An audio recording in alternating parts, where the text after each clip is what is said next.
Yes, here we go. It is time for P.M.P. and our 3 points in the bank as Celtic remain top of the table, albeit yesterday's result with Aberdeen keep them right very much in this title race. Is it title race? I don't know. It feels, like they're hanging in there better than even what Rangers did this time last year. So you don't want to rule them out altogether. We were 3 points behind before a ball was kicked today. We finished the day back on top. That was our remit. That's what we've done. Was the performance an overwhelming joy to watch? No, absolutely not. But I think we'll be looking at the bigger picture probably today on the bus and thinking, the week that was for Celtic has been extremely impressive with various challenges in it, and we've overcame them all. Terry, Sunday night football, how are you? You all right? Good weekend? Yeah, good. I'm good. I had a really good weekend. Very little drink, so I'm on a bit of a diet, trying to lose a wee bit of weight. So drink's good for a diet. Well, I'm killing the bevy, mate. I'm cutting out the beers, so I'm going straight onto the vodka, and I'm having soda waters. So minimum calories, decent diet. And I walked 5K today before the match. I walked 5K yesterday. I'll walk 5K tomorrow. I'm just trying to be back. I've just got really heavy, the old working from home and just getting into a bad routine. And sometimes you just feel uncomfortable when nothing fits you and shit like that. So I'm just trying to shed a pound or two without taking 100% of the enjoyment out of my life. But no, I'm good. A really good weekend. I was at two of my lads' matches. They both won. Both played very well. Good. And the week that we've had, I know today's maybe wasn't the best of performances, but if you step back and you look at the last 7 days, we've played in 3 different competitions. Yep. We've had a 6-0 against our biggest rivals in a cup semi-final. We're through the final. We've beat a top European side 3-1 at home, and we've gone to Kilmarnock, which, whilst on the odd occasion it's been a comfortable place to go and get points, by and large it's been a difficult place to go and get the points. We're 11-1 for those 3 matches. We've won all 3. We're progressing in all 3 competitions. Pretty successful week for me. If you're being honest, you can pick holes today if you really want to. And then we split for the international break, and we're coming back for one of my favourite fixtures of the season, Hearts away. It's great. It's just great. It's a pity that I think the international break maybe comes at a good time based on the fact I thought the players that put so much work into Tuesday night, I thought some of them were out on their feet on Tuesday night. I mean, if you remember the visual of Hatate at the final whistle, he just collapses and he lies down. Right. Yes. He has put every single percentage of energy into that game that he had, and then he's back out again playing against Kelly on the Sunday. I mean, if you think about boxers, they build up to a big fight and they leave absolutely everything they have in the ring, and they don't fight again then for 6 months. But Hatate was like a boxer who had just put every single bit he had into that game on Tuesday. He collapses at the end, and then he's back up and at it again, trying to get 3 points for us on a Sunday. And I was a wee bit surprised. I thought the manager might have mixed it up a wee bit more. I understand why he didn't. He's given Kelly respect. He's also maybe thinking it's international break, 2 weeks. I'll get another game out of these lads, and then they can go away for their country and get tired over there for them. So all told, brilliant week. You would have took this at the start, absolutely 100%. I'm delighted. I'm not bothered about the performance today. It's a difficult enough venue for us. It doesn't lend itself to good football, albeit we've been able to do it on occasion. It's completely job done. A wonderful week for Celtic and anybody that is of a Celtic mind. No, I couldn't agree more. Well rounded up there, Terry, and that's us done for the day. So we'll see you all later. Have a great weekend. Yeah, thanks, folks, and we're done.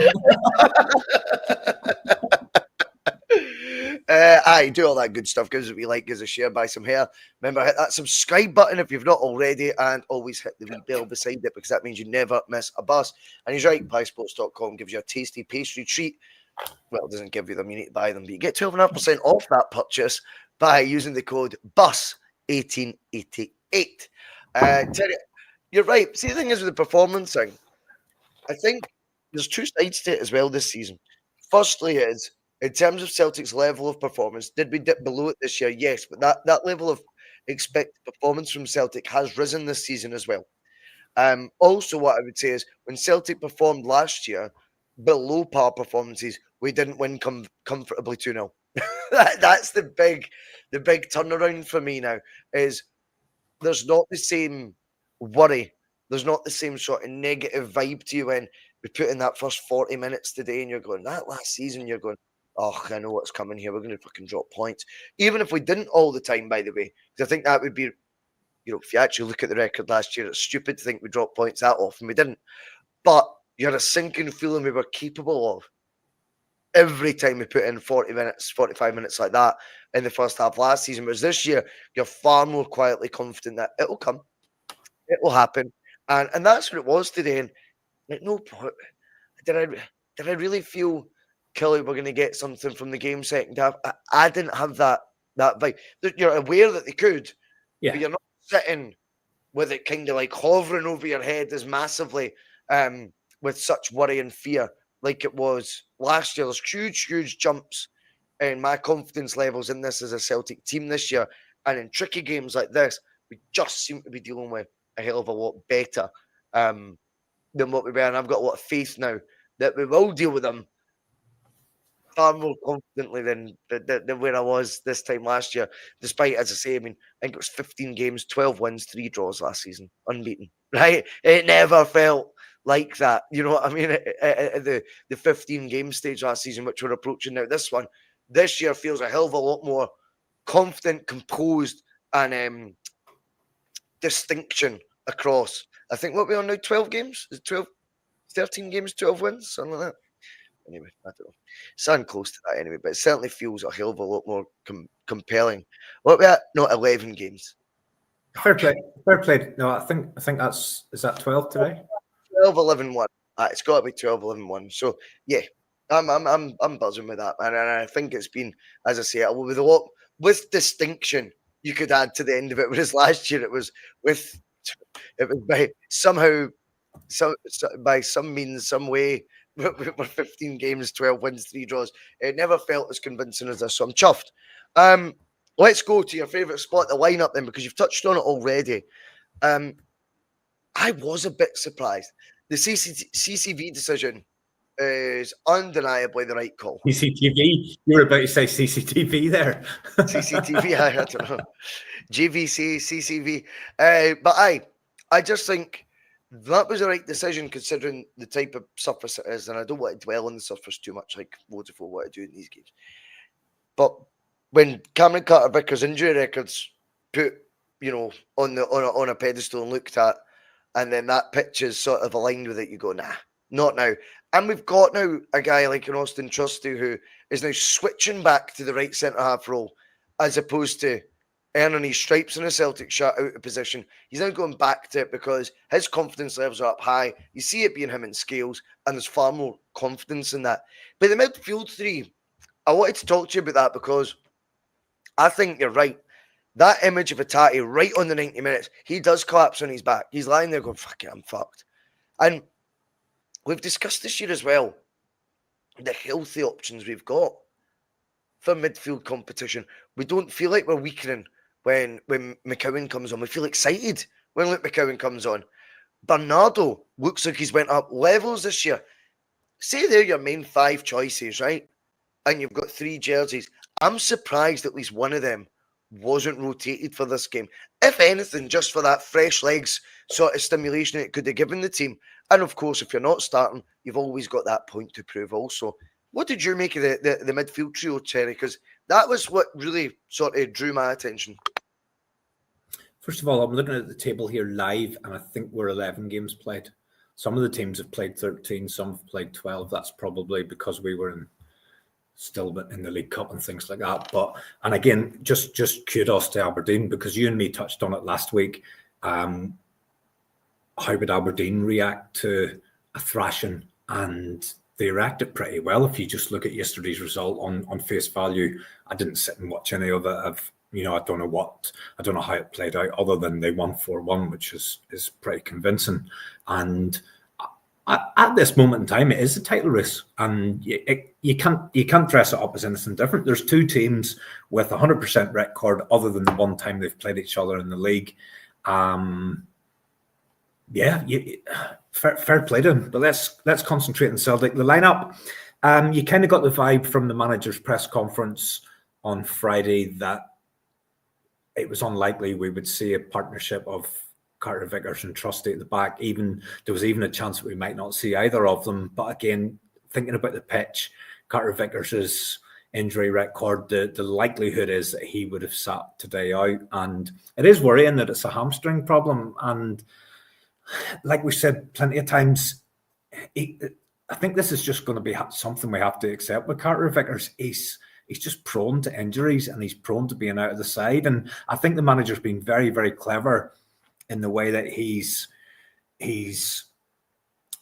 interrupted the Carter Vickers and Scales partnership, and he's almost made it, I've got 3 first choices, even though really we know that now his 2 first choices are Carter Vickers and Trusty. But I think he's probably made those players feel as if there's 3 of you now, you're going to have plenty of game time between the 3 of you. One of you is injury prone and needs his minutes managed. One of you is a new signing and has come in and trying to bed you in. And one of you is a mainstay who has completely overperformed over the last 14, 15 months. And I think he sees them as 3 into 2 that are going to be interchangeable and have loads of game time. And I think every supporter is completely comfortable with that. There's no panic. There's no panic when Carter Vickers is out now. Not domestically. Has Brendan had to use any sleight of hand with the players then in that case? The way you've just described it to me is pretty factual as well. It's actually just accurate. That is literally where we're at. The mainstay that's went over the last 2 seasons, the guy who's played the most games at the back in the last 2 years of Scales. You're the mainstay, mate. You'll play loads of matches. CCV, you're injured a lot. But whenever you're fit, you'll play loads of matches. Trusty, you're going to be used in both positions and then you can add on because I rate you that highly. You'll be playing both left centre-back with CCV and right centre-back with Scales. They've all got crucial roles. And I do feel the drop-off in level from CCV to the other 2 isn't as steep as people make out. I think CCV brings a calmness. He's natural in his position as well. And he's got 3 years head start on the rest of them, is what it means to play for Celtic. On Trusty, sorry. Whereas Scales will always probably be the unexpected sort of player, the one who's always having to prove himself, if you like. That's just kind of his narrative now. Sorry if you see Paddy's tail there just waggling a bit.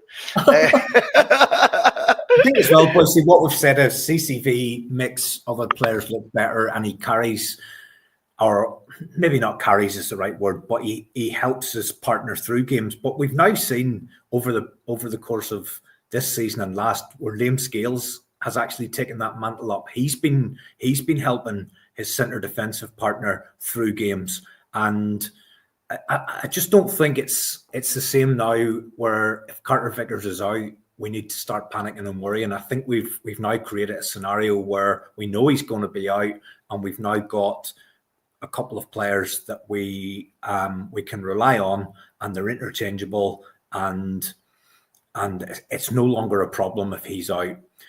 Moving into the midfield with the same 3 as Tuesday night, I thought he would have mixed it up a wee bit. I genuinely did. I just thought that image of Vitati on the ground, I thought he would have mixed it up, given that Bernardo has looked a better player this season than last season, and given that McCowan has proved a more than capable deputy for any of those players in midfield, and he's actually scored in his last 3 games that he's played against Killie.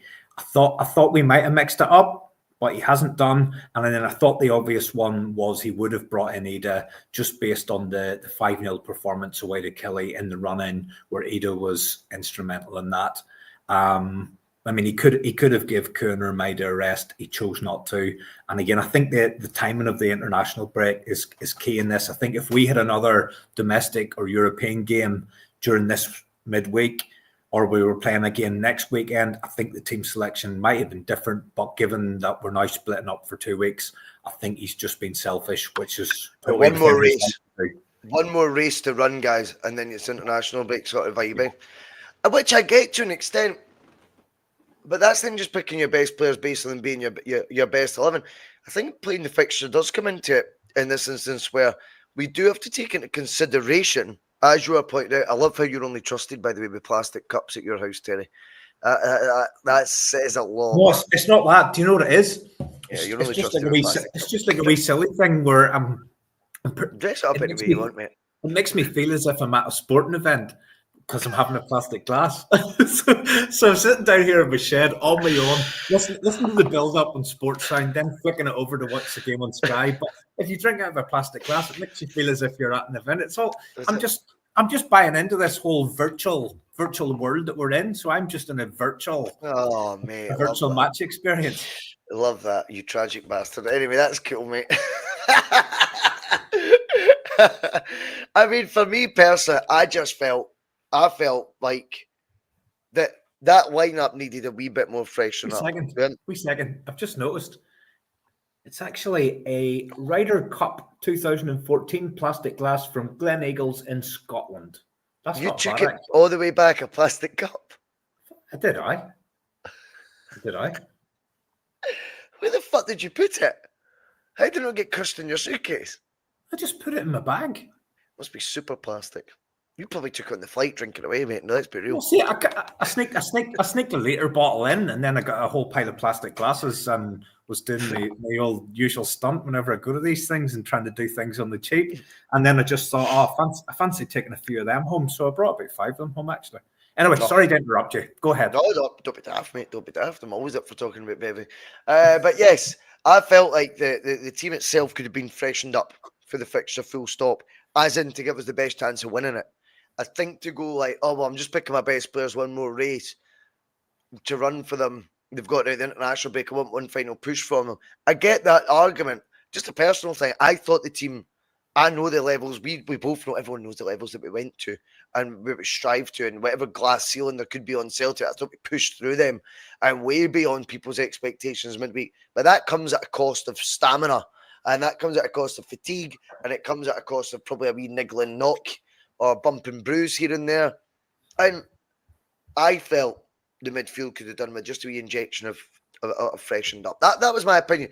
If I'm honest, I think it maybe transpired a wee bit like that as well in terms of the team's tempo and up front. But then it gets to the Eder sop, and you'll be the one who gets a lot of critique today.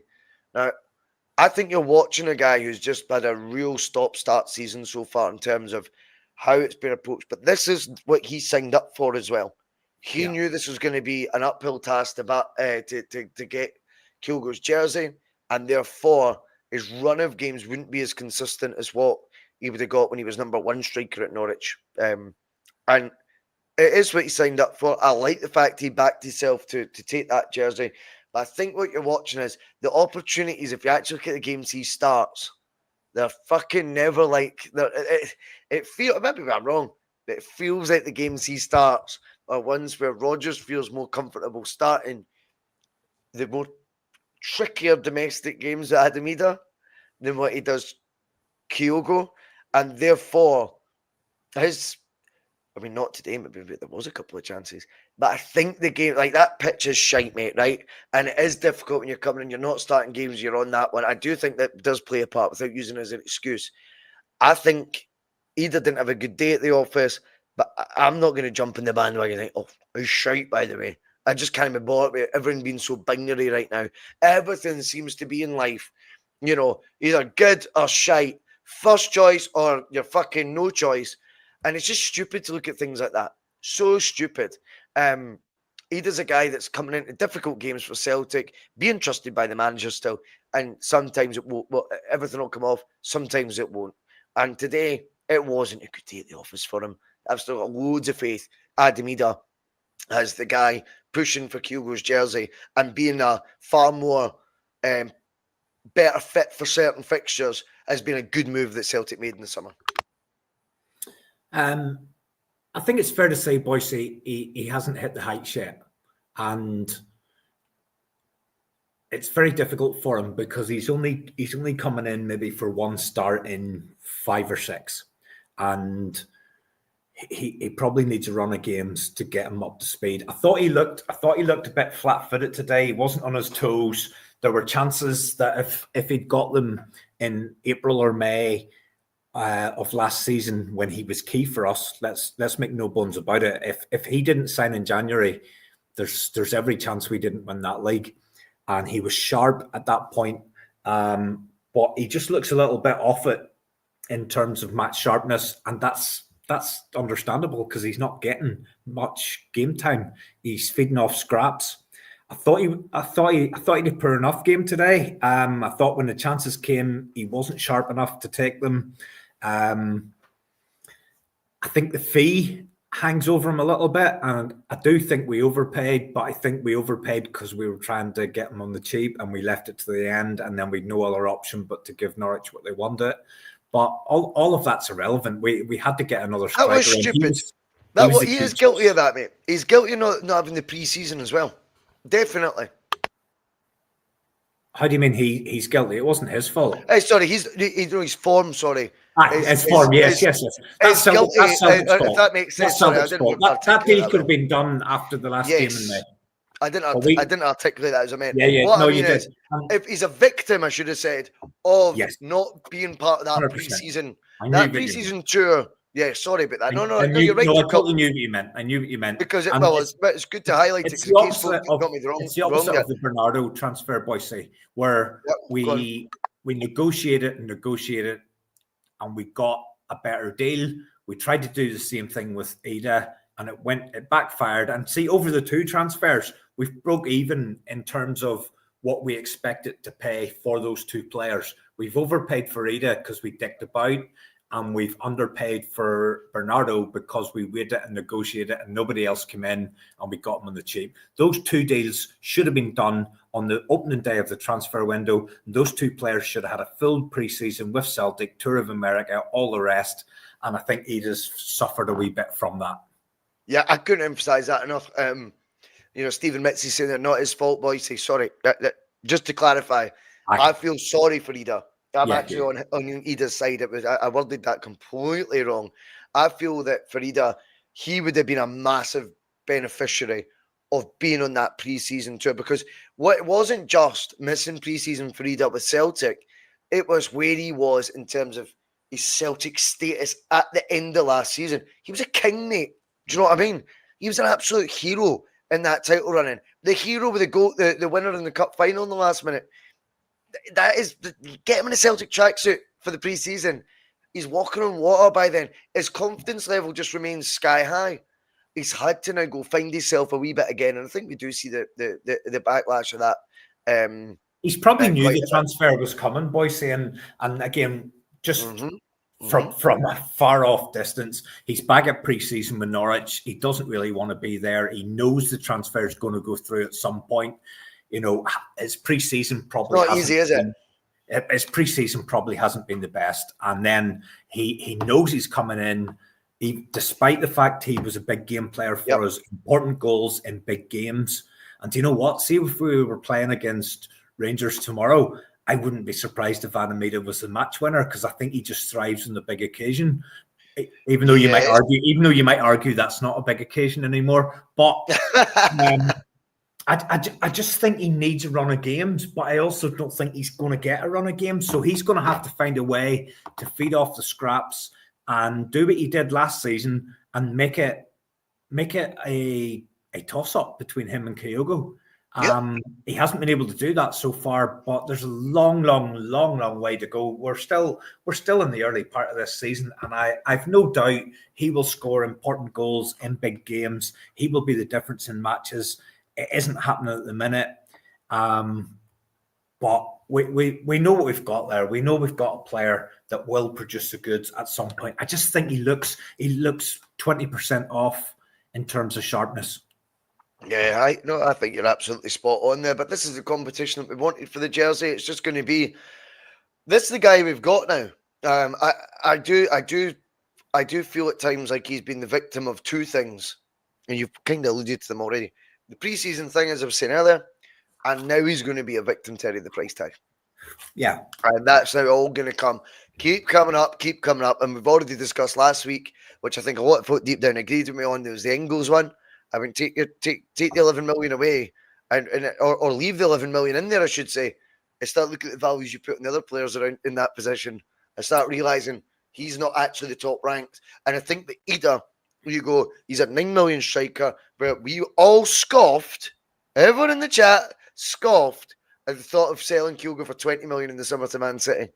So we've got a 9 million striker competing with your opinion of a 20 million striker. So if that's the case, just start going easy.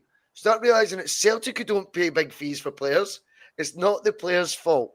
But Celtic sell players for real fees, and those real fees that you've got in your head that some of our players are worth now will be way beyond what the real valuation of players we've recently bought in. And right now we've got a guaranteed he was worth 9 million because that's what we paid, £9 million for him recently against a guy that we all value at 20 million up front. And by the way, I still think he provides bona fide competition for the jersey, but today, if we're all being honest, it wasn't there. He was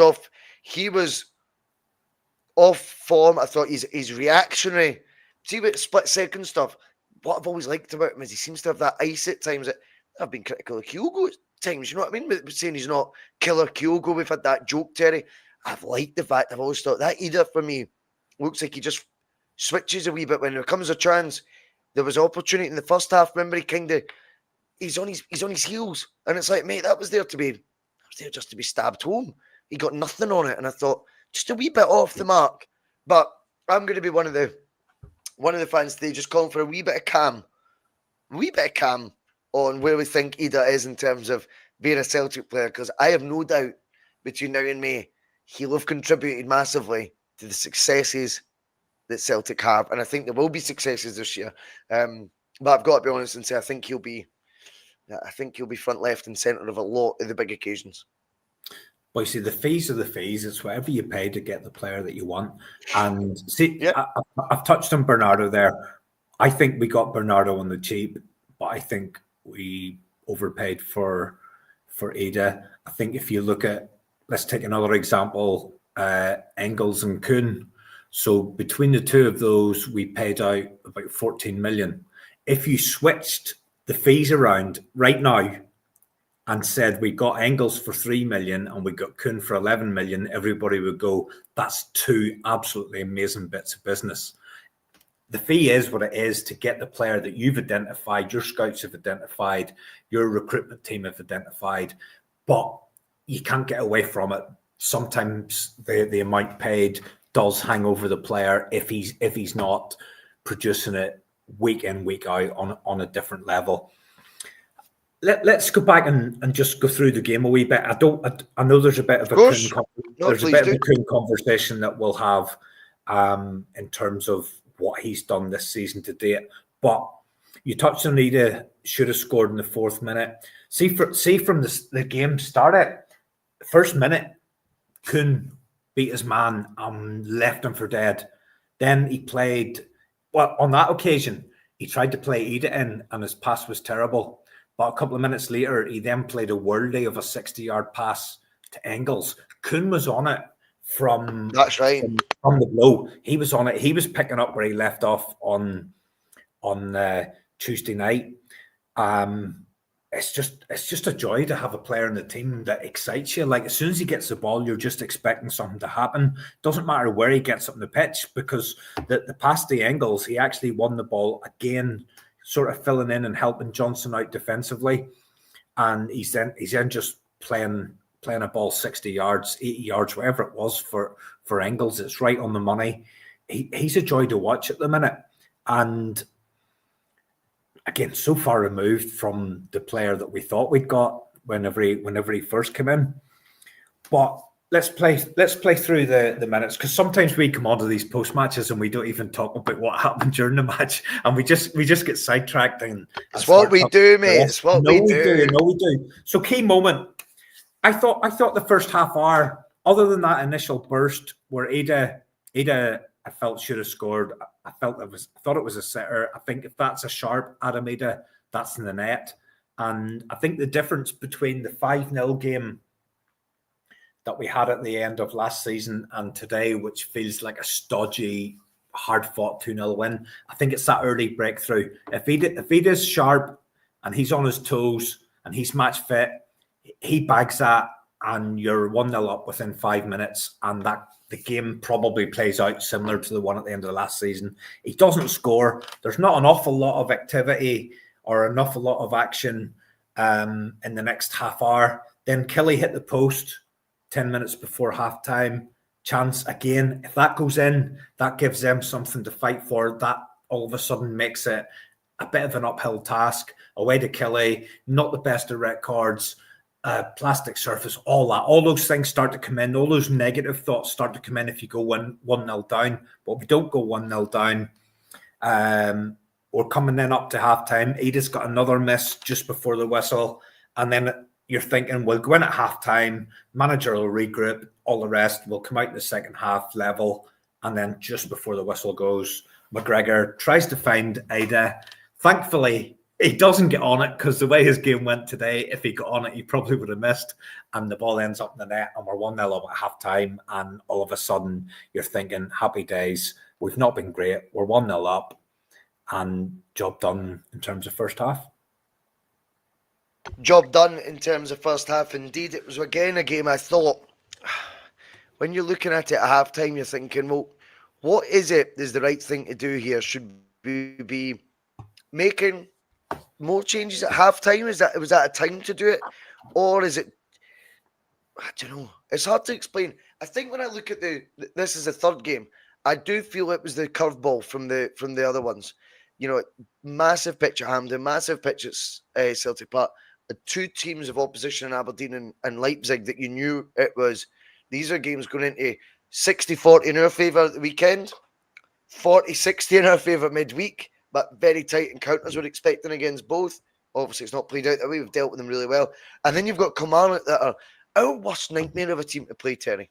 Our worst fucking nightmare, because they are going to do their blocks of 5-5-1, 5-5-0. Do you know what I mean? At times, it feels like you're trying to get through a wall. I thought at halftime, I'd seen enough by halftime to think, let's change it a bit. We didn't. We carried on the way we did. Do you agree with that? Or do you think earlier, he's made decisions at halftime, by the way, this season, Brendan. He's made swaps then. Did you expect to see an injection of something fresh at halftime? I did personally.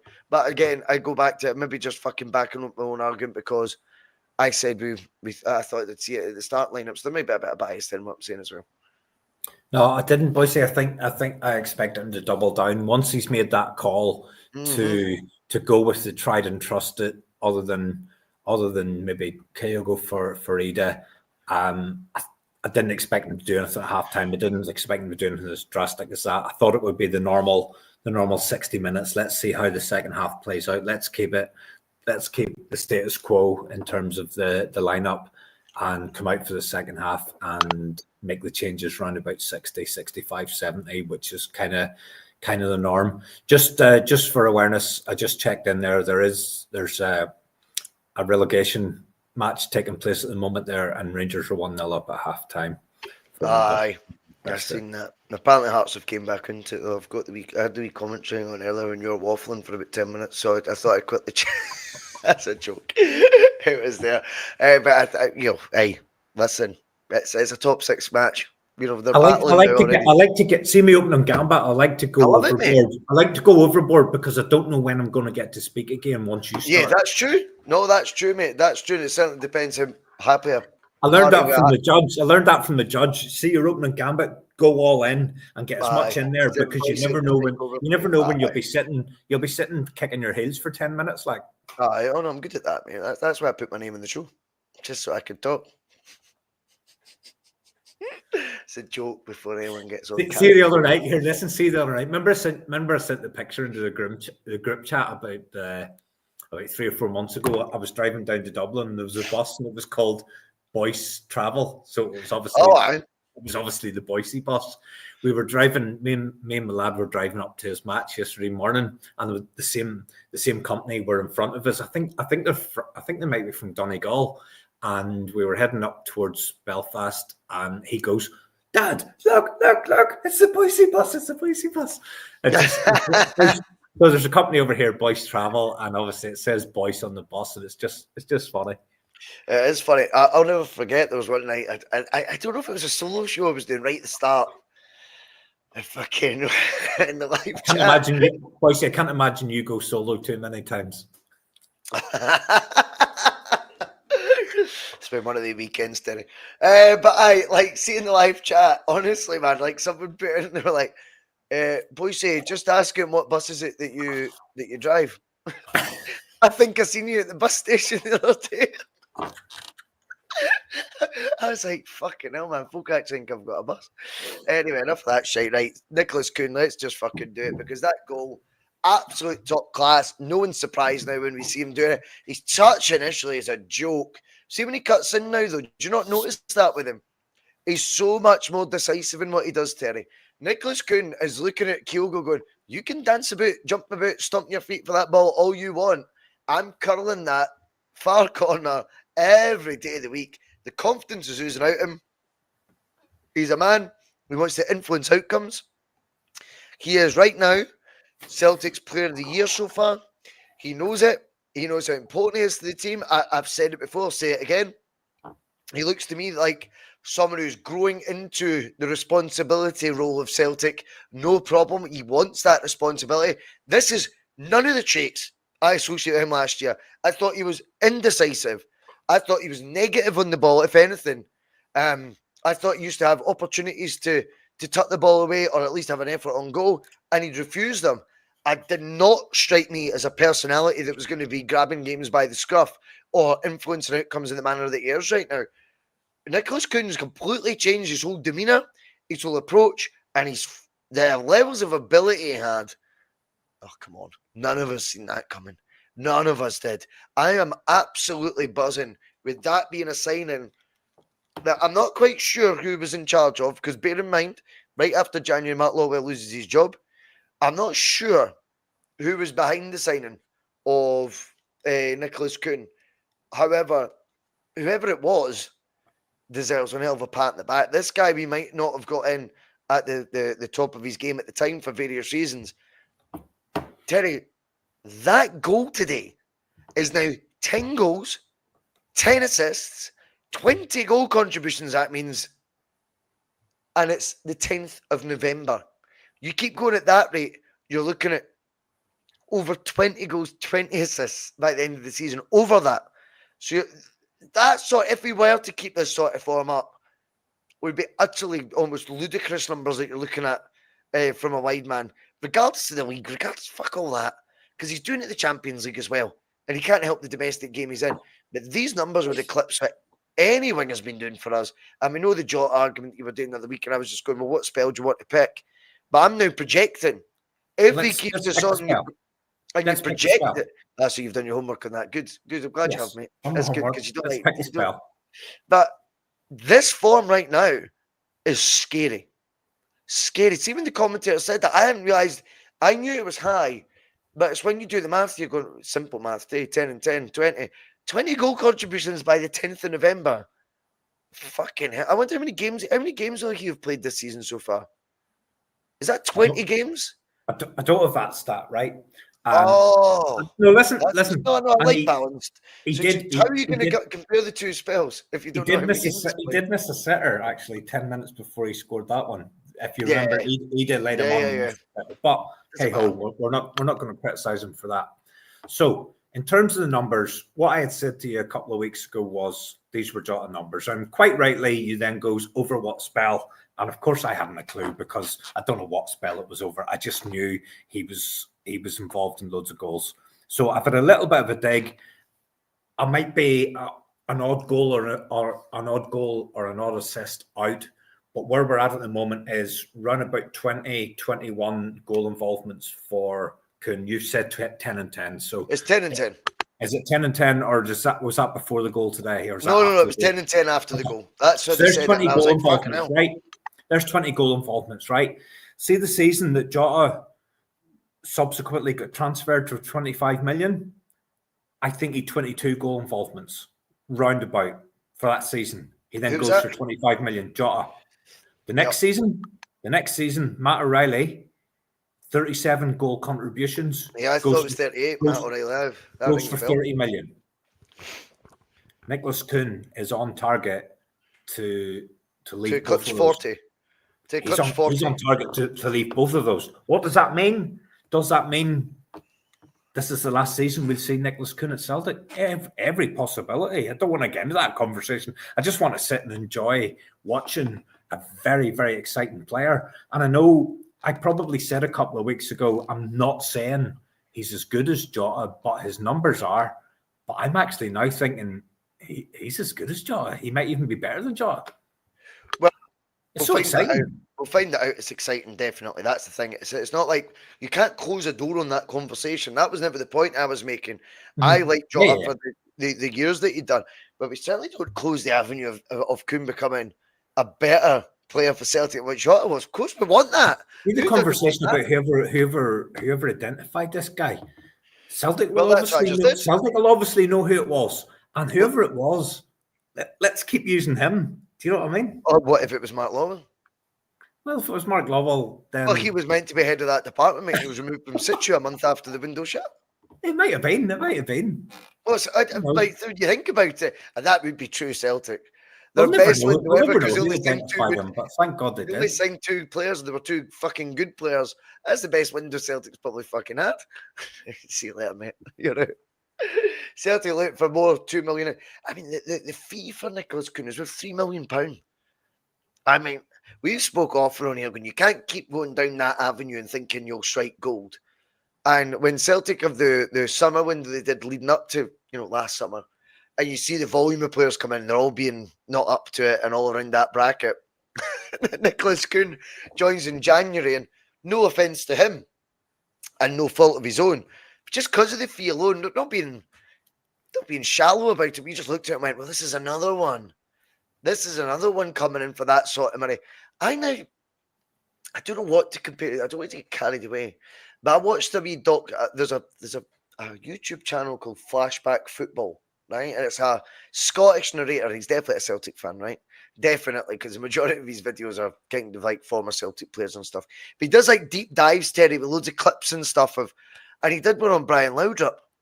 And I hadn't realised Brian Laudrup had spent his early career at both Bayern Munich and Milan, as well as like Copenhagen, I think it was, or Brøndby, one of the two, before he came to Celtic. Now you look at Nicolas Kühn, they were saying Rangers. Yeah, before he joined Rangers. Sorry, fucking hell. I'd love him to play for Celtic. But they signed him for $2 million.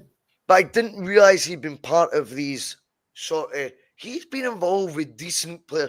You look at Nicolas Kühn, Leipzig youth. Where else was he? Bayern Munich. Munich and Ajax. And you're going, that's not too dissimilar a background. He then found himself at, is it Rapid Vienna we got him from? Austria Vienna, one of the two. And then he comes in and he's played, mate, or been fancied at the very least by top coaches, top scouts, his whole career. This guy's played with top players the majority of his career. He's went to a league where he's found it playground stuff. Now he's came to Celtic, and people could call the SPFL what they want. But this guy's had that apprenticeship year out with these, mixing it with the glitz and the glam of these big clubs. And that apprenticeship year's probably done him as much good as the other ones. But there's a reason this guy's been fancied, mate, his whole career as being a bit of a baller. And I think we're just the beneficiaries now of going, we can give you the stage to expose how good you've been. And there'll be a lot of scouts or a lot of coaches at Ajax and Bayern alike going, I remember him. I fucking told you he was a good player. We always knew he had something. And I think looking at him right now, you're going, he is very much a guy who's joined Celtic, I think at a similar impasse of like Laudrup, I would say about 24 years old, something like that. And he's came in with a wee bit of a bee in his bonnet. Didn't show it last year. He looked like he fucking couldn't suck a dummy, let alone a bee in his bonnet. But now, he looks like he's got the bit between his teeth and is enjoying being what he'll feel right now is the best player at Celtic. And that's how he'll be feeling right now because he's the one influencing the most outcomes. But I just feel when you look at his background there, we've won a bit of a watch getting him for £3 million, and there'll be a lot of people in Europe going, I told you so. I knew it. Yeah. Now, don't get me wrong. I don't think Bayern Munich will be sitting going, why do we not take a chance on him, or why do we not keep him? I mean, if you think a kid's coming through at Bayern Munich, they'll have tens and tens and tens of players, and you've only got a small, you can only play so many, you can only bring so many through every year. There's going to be loads of highly talented kids don't make the grade at Bayern Munich, but then go on to have excellent careers elsewhere. But I think that there's definitely a conversation, or an interesting conversation, which we don't need to have, but around this guy, as to why has he not made the breakthrough before now? Why is he not at a different club than Celtic at this point in his career? Because, I mean, despite the list of clubs that he was at a young age, he really, really comes across as grounded, not wanting the spotlight, not a big-time Charlie. So he kind of comes across as really sort of level-headed, feet on the ground, sort of hard-working player. It's just an interesting... Can that hold players back? See, think about it. Can that be the what that holds players back at times? Sometimes you need to be swimming over the parapet. He seems quite shy. Sometimes that can cost you. Do you remember I said the other night about the players? Yeah. The players knew he was the difference on Tuesday night against Leipzig, and they were pushing him up to get the adulation, and he didn't want that. He was shying away from it. Did you see the Brighton players doing the same with Matt O'Reilly yesterday? And again, there's one as well. He went to do this. He went to do that, and then he was like, "Oh, is it not? Is it not?" He went to do, and they were like, "No, it's not that. You daft." He's like, "There's one as well." I'm absolutely delighted. I'm absolutely delighted about that. And I said at the time, as soon as Matt O'Reilly left, I've no interest in where his career goes after that. But you can't fail whenever he scores a winner against Man City, and one of the top teams in Europe. You can't fail but to know that that's happened, because it's all over. It's all over the TV. It's all over the sports news. And Matt O'Reilly, and it's a great moment for him, especially as his debut after a 30 million move only lasts 6 minutes. And then he's probably scored the winner against Man City inside the next 6 minutes that he plays 3 months later. But what that does, Bhoycie, is even if Matt O'Reilly doesn't do anything else for Brighton, the fact that he's come on, scored the winner against Man City, and in a lot of clubs' eyes, that'll be, do you know what? That guy's come on, scored the winner against City. He's only played 12 minutes for Brighton. He's already making an impact. Where did he come from? He came from Celtic. What did we pay? What did they pay for him? 30 million. That's small fry to us. It's all about perception, and the perception now is Matt O'Reilly is a player who can come on and be a game changer against Manchester City, and that only adds credence to the fees that people paid to Celtic for him. 100%. That kind of thing. And it doesn't matter what he does. He scored a winner against Man City, so that almost justifies the fee. That almost justifies the fee that was paid for him. Yeah, he started with a bang. Just back to you when we were talking about Nicolas Kühn. I think it is an interesting debate that you can just spark there, where you go, he seems shy, and he does. I think you're absolutely right, and hence maybe why more than ever I've been highlighting the real change I felt when he got booked. Remember about 3-4 weeks ago, and I thought, oh, fucking hell, he looks a wee bit nippy today. He looks like he's pissed off, and it looks like it's making his responsibility levels grow, and his sort of taking charge of scenarios grow, which I love to see. That's brilliant. And I wonder if that maybe at times can cost you in your career as well. Someone put in earlier that said he's the latest prawn sandwich brigada. I mean, what a fucking name.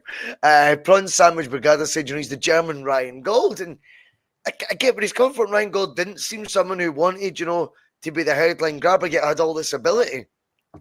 And maybe then sometimes you need to be in an environment where you're a big fish in a small pond to get you sort of going. I dare say the Austrian league that he was in before, I dare say he was a big fish in that.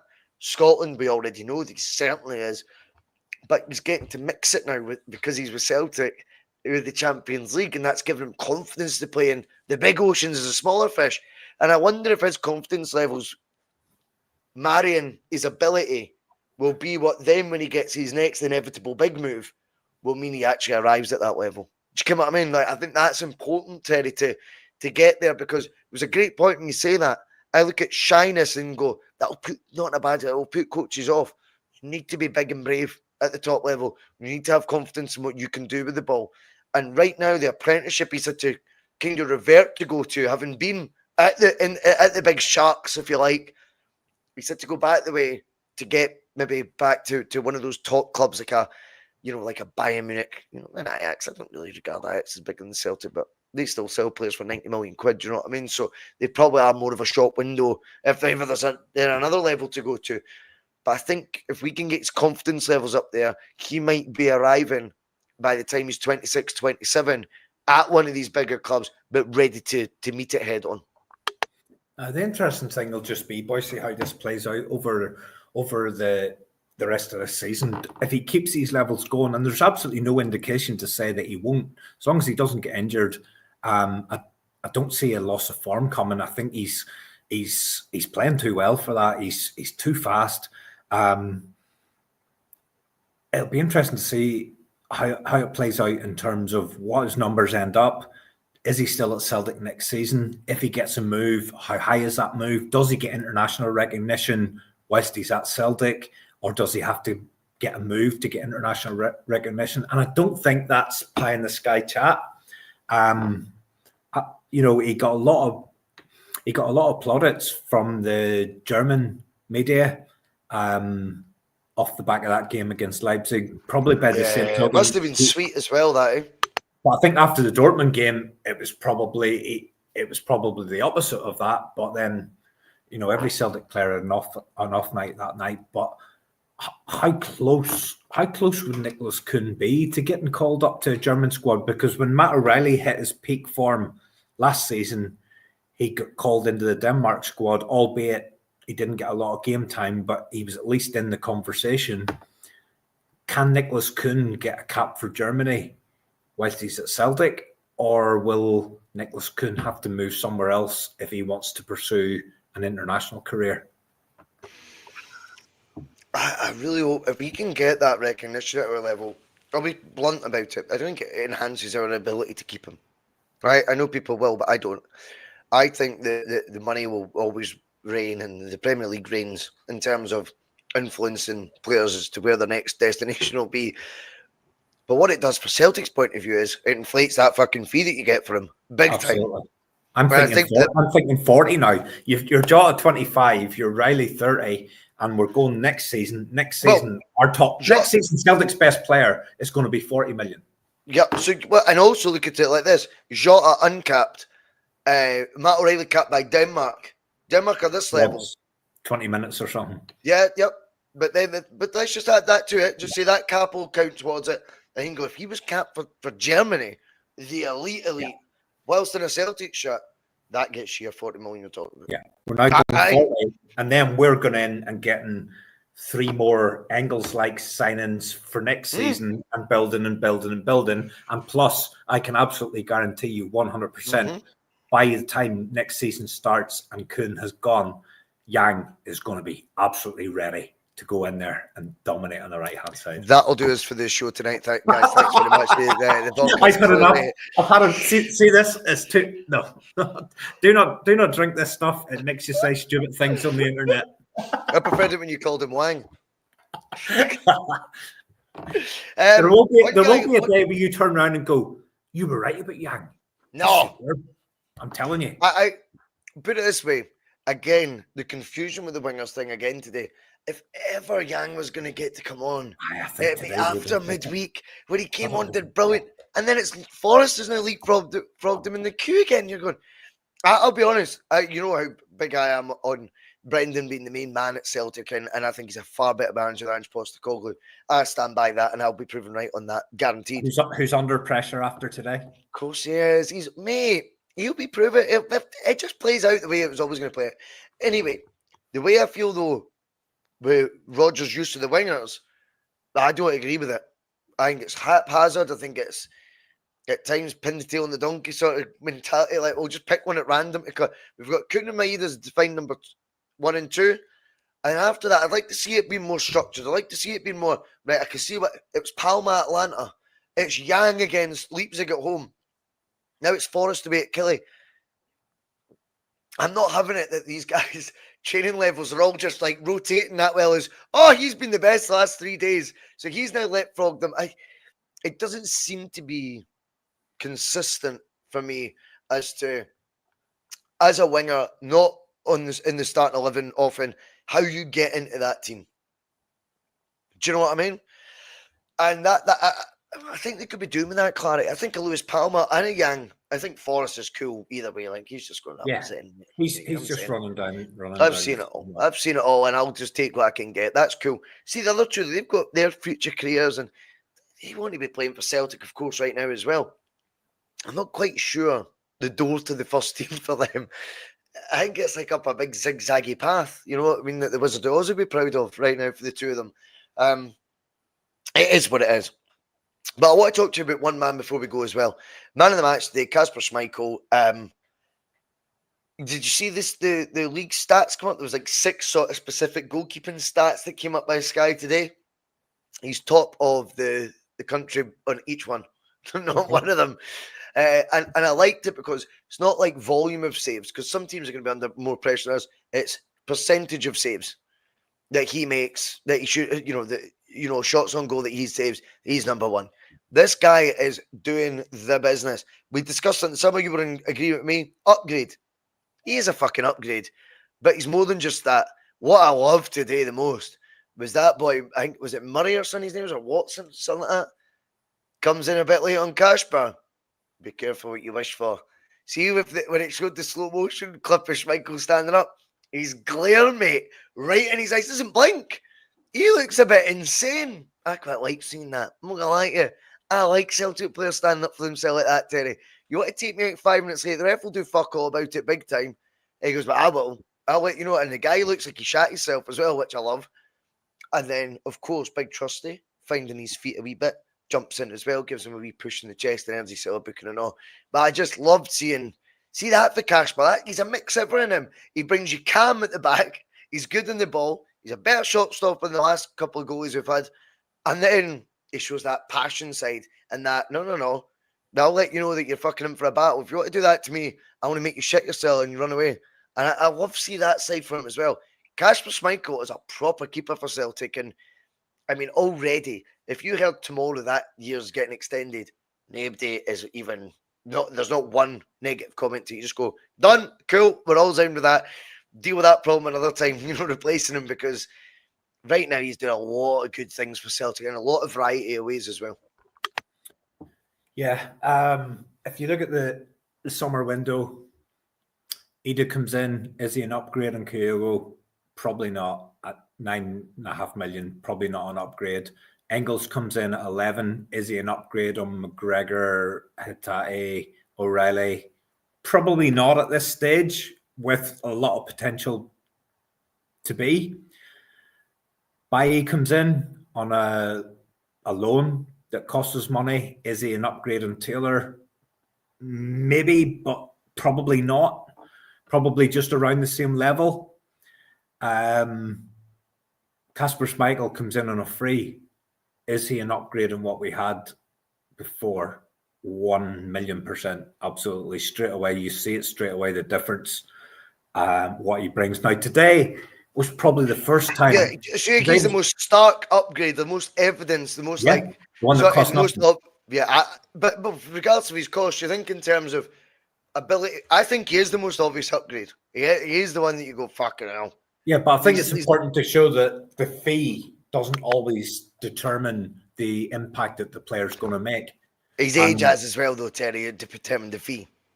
Yeah, his age has a massive factor in that. This guy played in the Euros. Binary as his fee coming in for a free. We're going to get other free transfers at that. He's 37 years old. He's just done 2 one-year deals in a row in 2 different countries before that. There's loads of reasons that made him. But he's also played in the Euros as first choice for Denmark. He's at a level. He's still at a very, very good level, albeit maybe past his best or his sell-by date, he is still at a very, very high level, and he is a clear upgrade on Joe Hart. As much as I was happy enough with Joe Hart, Schmeichel's a clear upgrade. Now, see today, boys, did you notice there was a couple of times where he fizzed great balls out, and I don't think he's misplaced a pass all season before today, but there was twice that he did slip in the first half, and I don't know if he's maybe not got the right footwear for the surface and things like that. But there was a couple of balls that he fizzed out, but we touched on it during the week there, and you mentioned it in particular. His play with his feet was superb, but there was a couple of times in today's match as well where he made key saves. There was one really unorthodox one where you're thinking just catch it and he punches it. But who am I to tell Kasper Schmeichel what to do when he's in goal? I think he's been a key signing.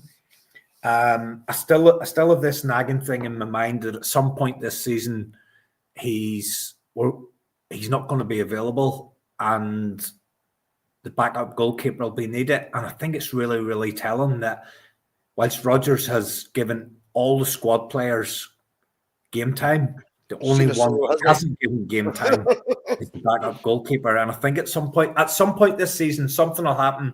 Schmeichel will come out and miss time, something. He'll get a red, or he'll pull up and get an injury, or he'll batter someone. And we'll need this backup goalkeeper. And we've absolutely nothing to go on. We don't know what we've got there. We think on all the information that's available, he's not bad. But I would have hoped at some point a guy coming for the Euros and a guy coming from Exeter City.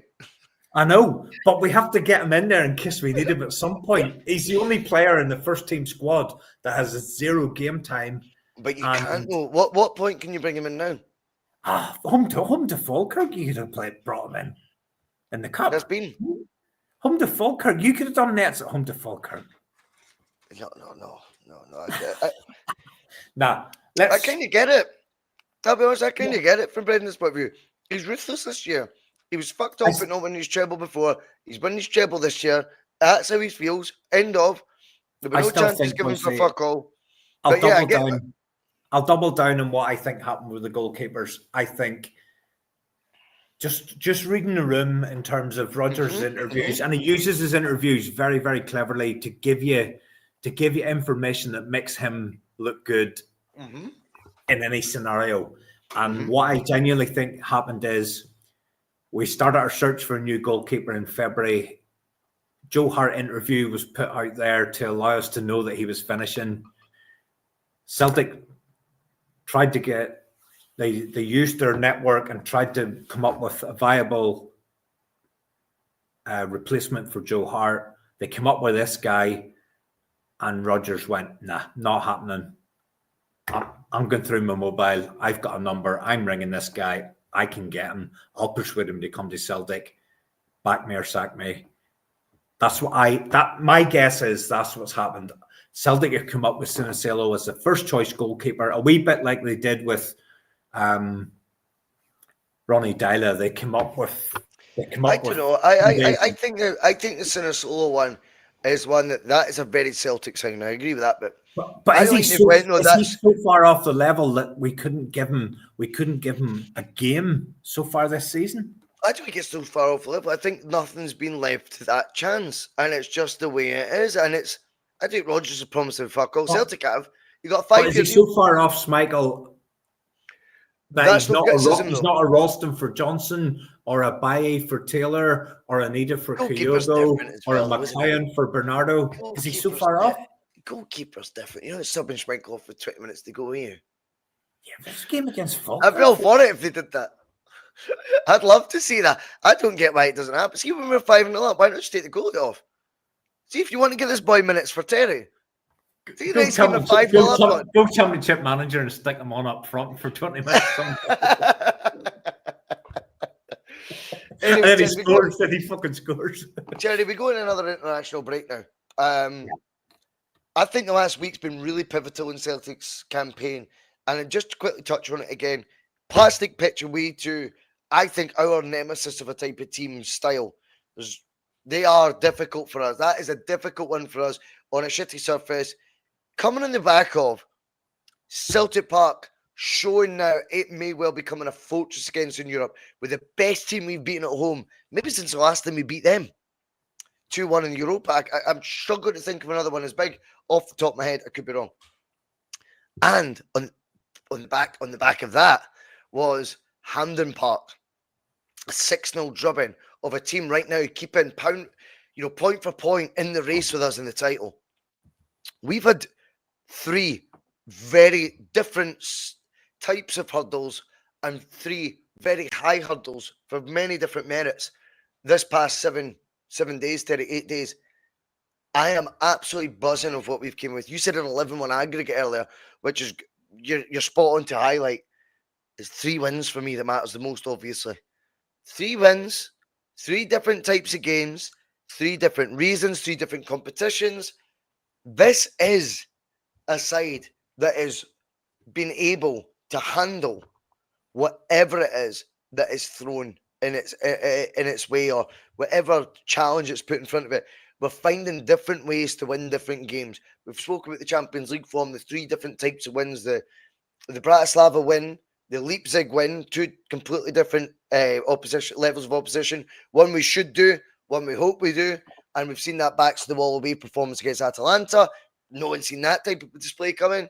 The Aberdeen game at Hampden was a real rubber stamp of who runs Scottish football right now. We fucking do. Today was the different test. I think Celtic's least favourite type of game. If I look at our squad, that is, I think when you go through our team and you look at it personally, that's the games those guys, if you were to say them, they dread.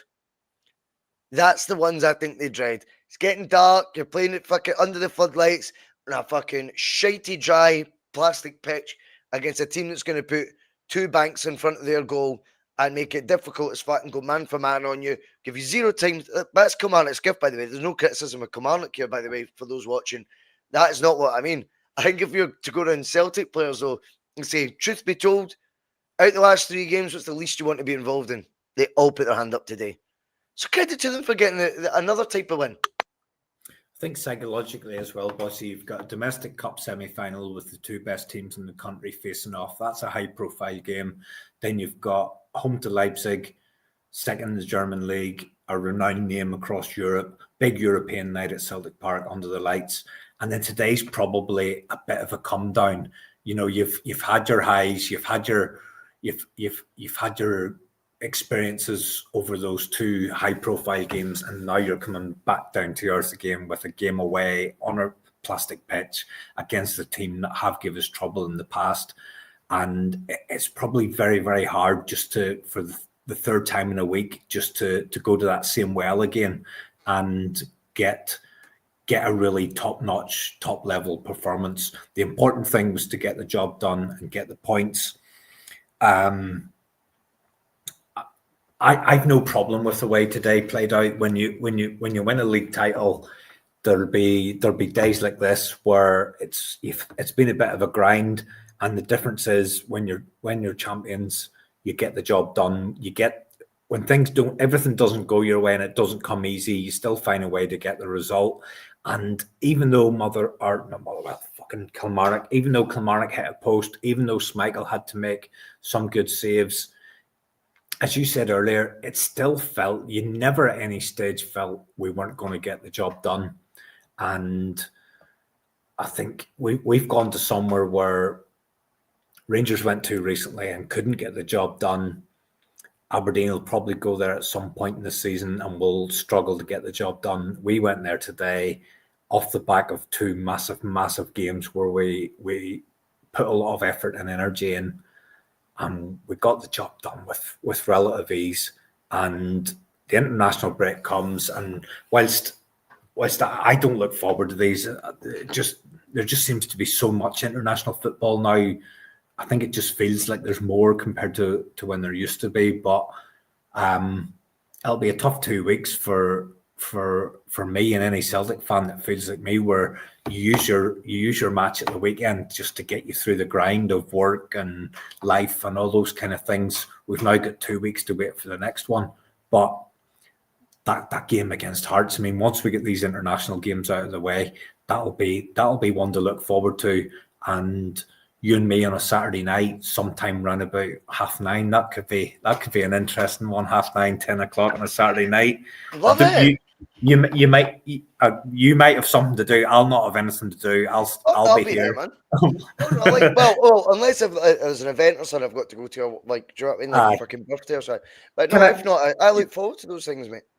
Can I flip it round here and ask you 2 questions? Of course you can.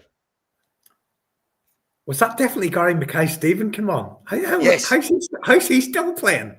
Guess what? He's 2 years younger than 3 or 4 years younger than me. What's his date of birth? If you don't know, I'm gonna guess 1990. I was expecting you to have the day and everything. Oh, fuck off. Here's my second question then. Shall we check if he was born 1980? Here's my second question. Is Tatty right decision? No. Yes, 1990. Do you think it was a red? Yeah. If I'll ask you the question straight away back. Yeah. Happens against us, I'm calling it red. But I'll tell you what was a red. The Joe Wright for them, the elbow in Ida. What fucked me off, if it was actually, believe it, for the first time maybe in his life, was Chris Sutton. And he says, oh, he's not had a look round there though, that Joe Wright. And the boy's jumping right next to you for a header. You know where he is. You know he's there. That boy's elbowed Ida square in the cutum, right in the snib. And it is that to me was a red. I thought though, in modern day football, and forget this way you need to take your own opinion out of it, Terry, and go, that's not a red. That's not about that. In modern day football, a tackle with studs up that makes contact on the just below knee height. Yeah, I'm sorry, that's a red card. I see it differently. I see it differently. What did you? I think what saved him is he's pulled his foot away a bit. But I'll go back to it. That happens against one of our players, and you were just clamouring for a red straight away. So that's the way it is. You cannot. Why is your boot that high with your studs up, remotely even making any contact with someone below the knee? Because the ball's not even as high as that. The ball was on the deck. There's every right for that to be claimed to be a red. The bias that we show as a fan base, I understand, because that's what we do as football fans. But I guarantee you, if that is the other team, the messages that come in read the opposite of what they'll be saying now. It's just stupid talk. No one's ability. The binary view at times of football fans frustrates the life out of me. You can't have, and I'm probably guilty of it loads of times as well. Yeah. Incidentally. But you have to look at it just objectively and go, if that's on the Premiership, let's look at the English League, the Premier League. That tackle was done by Bruno Fernandes 2 weeks ago, and it's a red. I think he actually might have got it overturned, but at the time it's a red. I expected that to be given. Once it got looked at for so long by the VAR, I thought the more they look at it, there was contact made. Whether the guy means it or not, you cannot take personality traits into it. You just don't. What's their intent? Well, there's intent to put your boot that high. I thought it was naive of a Tatty. And yeah, for me, no, I've got a different. Go for it, of course. What I expected to happen when it goes to Don Robertson is I expect it to be a red. So did I, yeah. I expect it to be a red because it's gone to Don Robertson. I expect it to be a red because Celtic are away to Hearts in the next game, and all those stupid conspiracy shit that goes through your head. Which I really do try not to get involved in. I try to be rational and believe that all that stuff doesn't go on. But I also think I do look at things objectively. I think I get a lot of. I think sometimes I've had a lot of criticism for looking at things and trying to see them not from a Celtic eye, but genuinely when I look at that one. My thoughts are he's gone in. It's not a straight leg. He has caught him quite high, but he's caught him with the instep, and there's virtually zero force in it. I think it was instep. I think he's caught him with his instep. It's not a straight leg. It's not a straight leg. I don't think it's because he's pulled it. He's trying to pull it back. It's studs that contact his leg, mate. There's zero force in it. Bhoycie, there's zero force. There's no danger to the opponent. I think it's 100% the correct decision.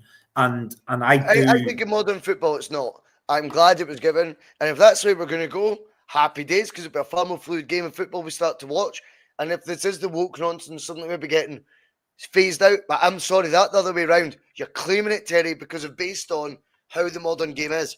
Yeah, you're claiming it, but You I think are still, more than claiming it. You're pissed off if you don't get it. Sorry, I think should you're have said still that. sensible enough to step back and look at it, and I try to do that with all of these incidents. I look at it with my Celtic eyes on first of all, and then I look at it with my football fan eyes after. And I've looked at that one. I've looked at that one with both eyes, and I think it's the right decision. And two professional referees have looked at it, and they've both come up with the same outcome. Yeah, I know what you're saying, but okay, let's agree. I thought personally it was going to be a red. I was almost certain it was. I thought it was going to be a red, 100%, but I do think it was the right decision in the end. Yeah, but if it is, then I hope that begins a trend where we can see a lot more physicality in football. I mean, unfortunately, I don't think that. I think that'll be an enigma, not an anomaly. That one from the tie. I see that challenge get made, and I'm going, that's red in 2024 football. Anyway, it's not really. What about the elbow then? Touch with the elbow. It's not really any different from Maida's one in Madrid. There's not a lot of difference. There's not a lot of difference. What about the elbow then? Where about that? Was that the time? The elbow on Ida that had him literally there with a burst nose. So Ida, yeah. Do you know what, Bhoycie? I can't really remember it. Right, sound. It was, mate. See, I think I might have been at the toilet or something, and then the next thing come back and he's got me off because he's got something stuck up his nose, and it just keeps getting Sutton to be the one guy going. Look at it, he goes. Sutton randomly goes, "Oh, I don't think he's had a wee look over his shoulder where he was." I mean, if you don't think he knows where he was, how's he so fucking accurate with the elbow? Boom, right in the bridge of Ida's nose. And that boy's been sent off 3 times this year, twice in one game. Who was that? It wasn't Joe Donnelly, Wright. was it? Oh, Joe Wright, who plays for. Trust me, mate. As soon as I watched that, I went, he jumps up. It's so deliberate. I was shocked Sutton decided that was, he's not had a look over his shoulder. What did that define? He was so accurate, Sutton, that's irrelevant. Maybe some folk do need to have a look. This boy didn't. He knows what he's doing there for me, Terry. It wasn't leverage he jumped with. It was to me intent to injure an opponent. And what did Nick Walsh give? Nick Walsh. A yellow. It was given.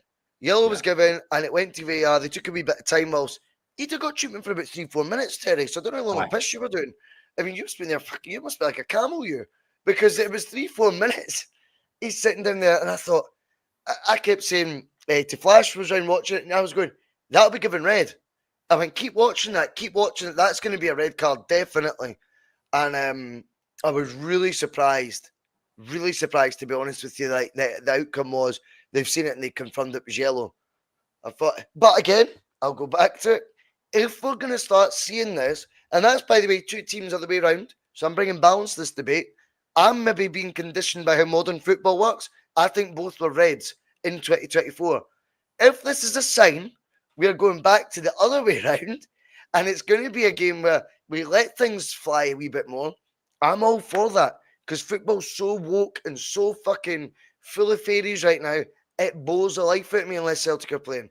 See, unless the Celtic game, I struggle to watch other football. But if this is going to be what we start to see, left, right, and centre, it's going to be elbows to the face, challenges just below the knee, and they're all going to be yellows. That'll make the game far more appealing to me to watch at all levels. So I hope that is the case. I really do. No, I think the problem will be, Bhoycie, when we kick off again in a couple of weeks' time, you'll see something which is similar to what's happened tonight, and you'll get a different decision. Which I agree with as well. I think that's the problem. I think nobody knows anymore what's a foul, what's a booking, what's a yellow, what's a red. I agree with you. Yeah. I agree with you. Right, Terry, that's been brilliant, mate. I am going to boost the now 20-7. Everyone enjoy the rest of what's left of your Sunday. And thanks to over 150, 130 odd right now, still with us after an hour and 20 minutes in the old P.M.P. Really appreciate everyone who's watched. Remember, do give us a wee like, give us a share, or make sure you hit that subscribe button And if you fancy it, hit the bell and you never miss a bus again. Terry, thank you so much, mate. Really enjoyed it tonight. And we'll see you later. No problem.